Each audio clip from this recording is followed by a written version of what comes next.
Pixel 6 and 6 Pro renders. So now these are courtesy of John Prosser from Front Page Tech. And so to give you some background of how he got a hold of them, so he's got a source. Apparently, he's seen actual images and hands-on footage of these devices. But obviously, to protect the source, the inside source, they don't want to publish those directly. So instead, what they've done is they've actually made these renders based upon the images that they've seen, right? And it's interesting. Let me put it this way. I shared some of the pictures on Twitter, and there was, I would say, one of either two responses. There was either, wow, I absolutely love it. It looks different. It's cool. And then the other was, it's trash. Put it in the bin, right? It was, I don't think I've seen something like this for a long time where people either absolutely love it or absolutely hate it.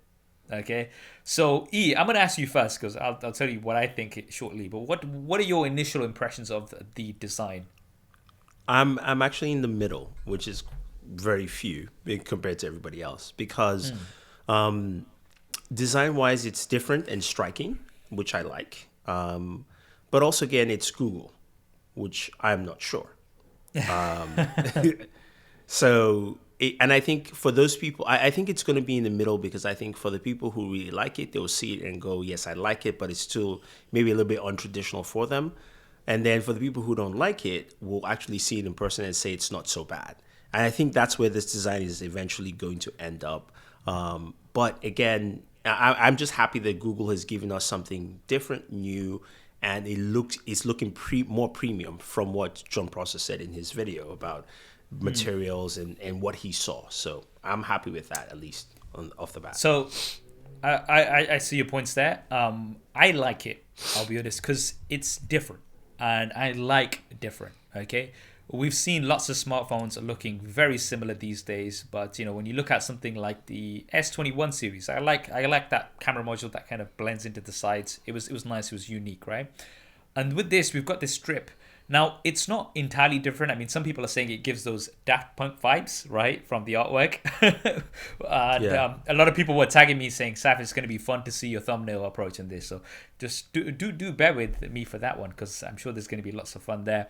But some people were saying it kind of looks like a bit like what TCL have done, right? So TCL 10 had a strip, right? Yeah.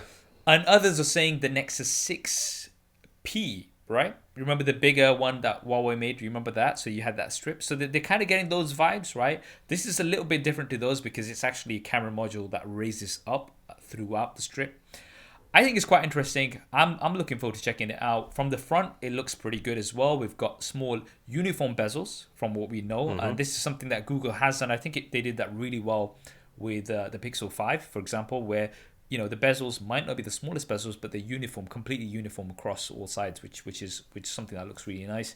And then as well as that, they're likely to have Google's own silicon, which we've talked about before, codenamed Whitechapel. So with this whole package, this new fresh design, it looks like Google's trying to make a statement, right? Because they've got this new chipset, it looks like if they've got this big camera module, maybe they're changing the hardware of the cameras as well, right? And by having this fresh new design, they kind of make a statement that, look, these are the new Google Pixels. It looks like it'll also have an in-display fingerprint scanner, something Google hasn't really done. They've stuck with the back fingerprint scanner, which honestly, I don't mind. I don't mind because it is really quick. But yeah, in-display fingerprint scanner, which just makes it accessible. Back needs to go. I'm sorry. I'm done with it. That's the pass. I'm in the middle there because I actually don't mind that, but an in-display fingerprint scanner really kind of brings it up to date with what everybody else is doing. I hope you enjoyed that clip. If you want to hear the full podcast episode, then that will be linked down below. And if you want to see more clips like this, then be sure to subscribe and hit that bell icon so you don't miss them. Thanks for watching. This is Saf on Super Saf Speaks, and I'll see you next time.